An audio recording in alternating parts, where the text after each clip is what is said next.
The train moved slowly along the coastline, its windows reflecting the pale morning sun. Inside, most passengers were still quiet with sleep. Coffee cups steamed gently on small folding tables. Newspapers rustled softly. Ayla Rahman sat beside the window, the wooden box resting carefully on her lap. Beyond the glass, the sea stretched endlessly. She watched the horizon the way people watch memories, trying to understand where something truly begins. Across from her, Zayn Malik studied an old railway map. "This village," he said quietly, tapping the page, "used to be here." Ayla leaned forward. "Used to be." Zayn nodded. "The address on the first letter belongs to a town that disappeared 15 years ago." Ayla glanced down at the envelope again. The ink had faded, but the name was still clear. Port Valmere. And according to every modern map, it didn't exist anymore. The envelope they had chosen first was simple. No decoration. No elaborate handwriting, just a name and a place that time had erased. Ayla turned it gently in her hands. "Do you think we should open it?" she asked. Zayn hesitated. These letters were meant for someone. "Yes," Ayla replied softly. "And if that someone never received them, the story never ended." The train hummed quietly around them. After a long pause, Zayn nodded. "Then let's finish it." Ayla broke the seal carefully. Inside was a folded sheet of paper. The ink was steady. The words hopeful. "If you're reading this, the train must still be running." Ayla looked up. But the train they were on now was the first one to run this route in 15 years. The letter spoke of a farewell. Two people standing beneath a railway station clock as evening trains arrived and departed. He was leaving to start a new life in the city. She was staying behind to care for her family. But he had promised to return. Spring. That was the promise. "When the flowers bloom again, I'll be back on the first train." Ayla folded the letter slowly. "Did he return?" she asked. Zayn looked out the window toward the passing coastline. "If the town disappeared." He didn't finish the thought. But they both understood. Sometimes the world changes faster than promises can keep up. By midday, the train reached the end of the modern railway line. Beyond the station lay cliffs, forests, and old roads that maps had forgotten. They continued by car. Zayn drove slowly along a narrow coastal road. The ocean roared below the cliffs. After nearly an hour, they saw it. Or what remained of it. Broken stone walls. Collapsed roofs. Weathered foundations. The ruins of Port Valmere.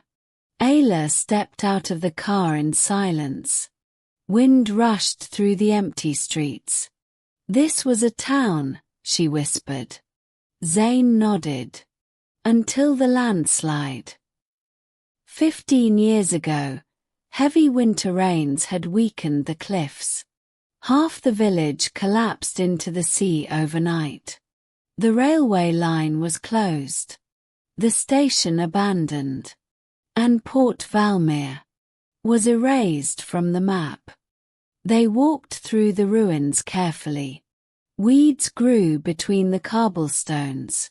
Old shop signs hung crooked on broken walls. Then they saw it. The station. Or what remained of it. The roof had partially collapsed, but the platform still stood.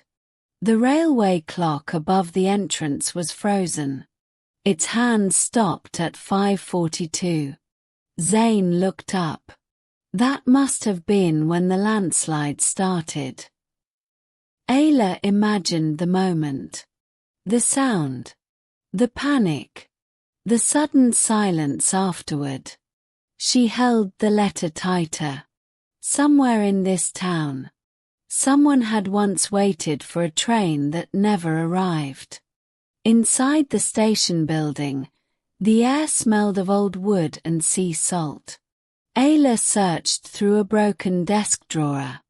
Inside she found a photograph.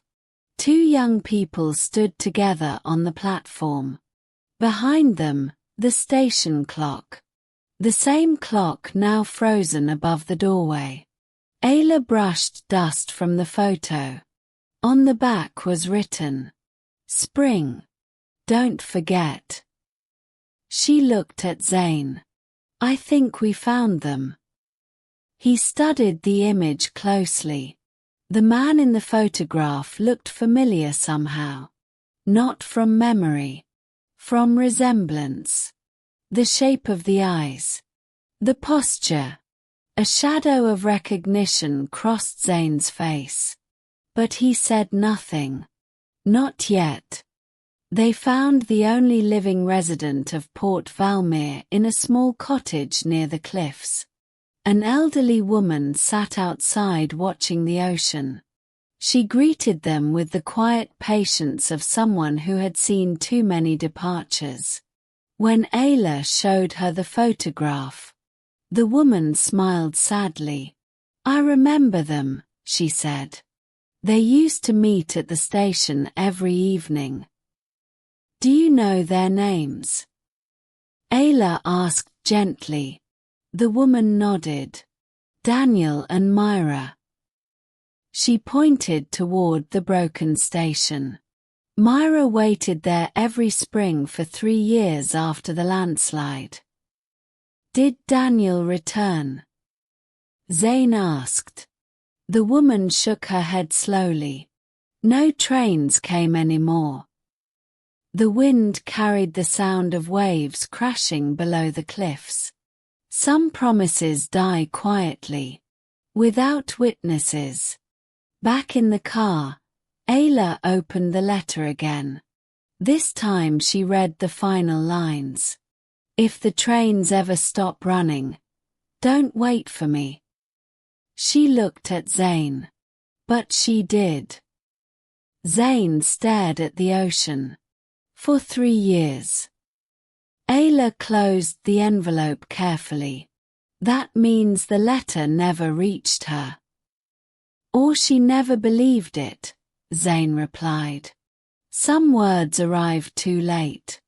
And some hearts refuse to listen when hope is stronger than reason." The sun was setting as they returned to the ruins of the station. Ayla placed the letter beneath the frozen clock. "Someone should know how it ended," she said. Zayn stood beside her. "You're giving them closure." Ayla looked at the empty tracks stretching toward the sea. "No," she replied softly. "I'm giving them their story back." The wind carried the smell of salt and evening rain. For the first time since they had met, Zayn studied Ayla with quiet curiosity. She wasn't chasing headlines. She was restoring something invisible. Something fragile. Night had fallen by the time they returned to the car. Ayla opened the wooden box again. Dozens of letters remained. Each one another unfinished story. She pulled out the next envelope. The address was different. A city this time. A place that still existed. Zayn started the engine. "Another journey?" he asked. Ayla smiled faintly. "Another ending waiting to happen." The headlights illuminated the empty road ahead. Behind them, the ruins of Port Valmere faded into darkness. But beneath the station clock, one letter finally rested where it belonged. And somewhere beyond the horizon, another story had just begun.